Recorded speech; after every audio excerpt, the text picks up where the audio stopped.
একটি কথা বুঝি না, সন্তান হিসেবে বাবা মাকে ভরসা করবে না তো ভরসা করবে কাকে?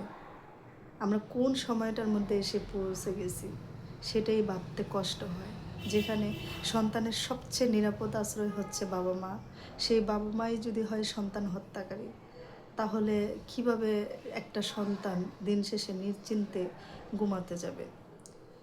এত নিদারুণ সময় আর কখনো পার করেছি কিনা জানি না। বর্তমানের খবরগুলো একেকটার থেকে একেকটার খবর খুবই ভাইরাল হচ্ছে। শুধুমাত্র তাদের এই অসহনীয় অত্যাচার এবং নির্যাতন এবং অসহনীয় যন্ত্রণাদায়ক মৃত্যু সবাইকে ভাবাচ্ছে। বাবা মা যেকোনো একজন তো অন্যমনস্কও হতে পারতো। একজন তো মন মানসিকতার দিক থেকে একটু চেঞ্জ হতে পারতো। বাবা রাগ করলে মা বলতে পারতো যে ঠিক আছে এনাফ, অথবা মা রাগ করলে বাবা বলতে পারতো ঠিক আছে এনাফ। কিন্তু কোথায় শুনেছেন যে বাবা মা দুইজন মিলে একটি সন্তানকে নির্মমভাবে হত্যা করে ফেলে রেখে রাস্তার মাঝে? হ্যাঁ, সেটাই হচ্ছে বর্তমানে। এই খবরগুলো আমরা আসলে আর নিতে পারছি না। কিভাবে নেব? এখন তো সামাজিক যোগাযোগ মাধ্যমে হাত দিতেই ভয় লাগে। কবে আবার এসে যাবে অন্য আরেকটা নতুন মর্মান্তিক খবর। আসলে এগুলো আর নেওয়া যাচ্ছে না। আর বাবা মা খুন করে তারপরে তাদের আবার নিজেদের অপরাধ ঢাকার জন্য মেয়েকে গোপন করারও চেষ্টা করছে। মারার পরে লাশ গোপন করার চেষ্টা করছে। মানে কোথায় গেছে? এই পৃথিবীটা কি আসলেই সত্যিকার অর্থে শেষ পর্যায়ে পৌঁছে গেছে? সেটাই কি জানান দিচ্ছে এইসব ঘটনাগুলো? অনেকের মনেই প্রশ্ন যে আসলে এইসব বাবা মা কীভাবে, কেন এই সন্তান দুনিয়াতে আনে, কেনই বা এইভাবে নির্মমভাবে হত্যা করে, সেটার কোনো আসলে সঠিক কোনো ব্যাখ্যা, সঠিক কোনো কারণ মনে হয় কেউ দেখাতে পারবে না। কারণ কিভাবে দেখাবে? কে জানবে যে বাবা মা এই সন্তানের হত্যাকারী হবে?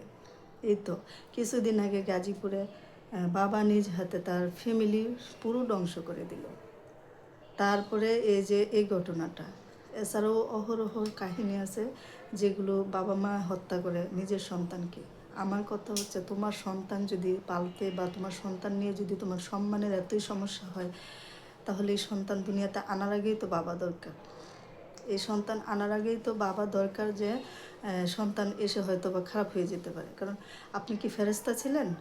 যারা এই কাজ করে, আমার প্রশ্ন, তারা কি ফেরেশতা ছিল? তারা কোনো দিন অপরাধ করে না?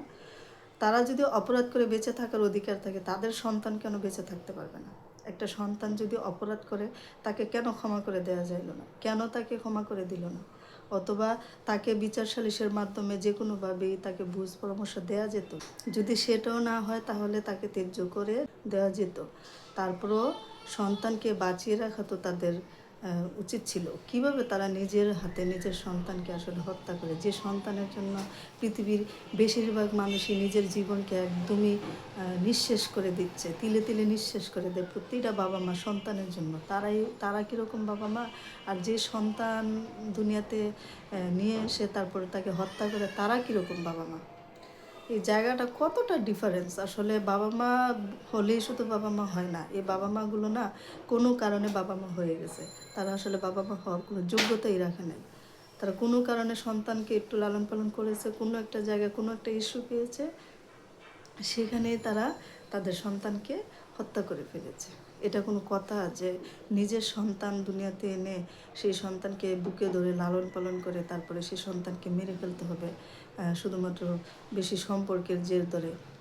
এটা কোনো যুক্তিসঙ্গত কথাই না। এটা কোন পর্যায়ে, কোন সময়ের ভিতর দিয়ে আমরা যাচ্ছি?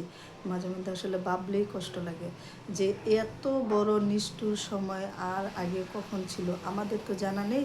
তবে আমরা যেটা শুনেছি যে আইয়ামে জাহিলিয়াতের যুগে কিন্তু এই বর্বরতা ছিল। তো এখন হয়তো বা দুনিয়া শেষ হয়ে যাচ্ছে বা শেষের দিকে আসতেছে, যার কারণে এই আইয়ামে জাহিলিয়াতের যুগের আবার নতুন করে সূচনা হচ্ছে। তো যদি মনে হয় যে কারোর ভিতরে সামান্যতম মন মানসিকতা থাকে, তারা কখনোই সন্তানের কোনো অপরাধের জের ধরে তাকে হত্যা করবে না। সন্তান হত্যা করা তো দূরের কথা, অন্য মানুষের একটা সন্তান অথবা অন্য একটা প্রাণীকে হত্যা করতেও ভালো মানুষের গায়ে লাগে। তো সবশেষে বলবো, নিজে যদি কোনো কাউকে যদি হত্যা করার প্রয়োজন মনে করেন না, তখন আগে নিজে মরে যান, নিজে সুইসাইড করেন। তারপরও কাউকে হত্যা করার অধিকার কিন্তু কারোরই নেই। এই কথাটা যেন সেই সব মানুষেরা মনে রাখে, যেসব মানুষেরা কারণে অকারণেই মানুষকে হত্যা করতে চায়। মানুষ হত্যা করা তো দূরের কথা, কোনো মানুষের পক্ষে একটি পশু হত্যা করা সম্ভব নয়। সবশেষে বলবো, প্রতিটা বাবা মাই প্রতিটা সন্তানের জন্য হোক নিরাপদ আশ্রয়। আল্লাহ হাফেজ।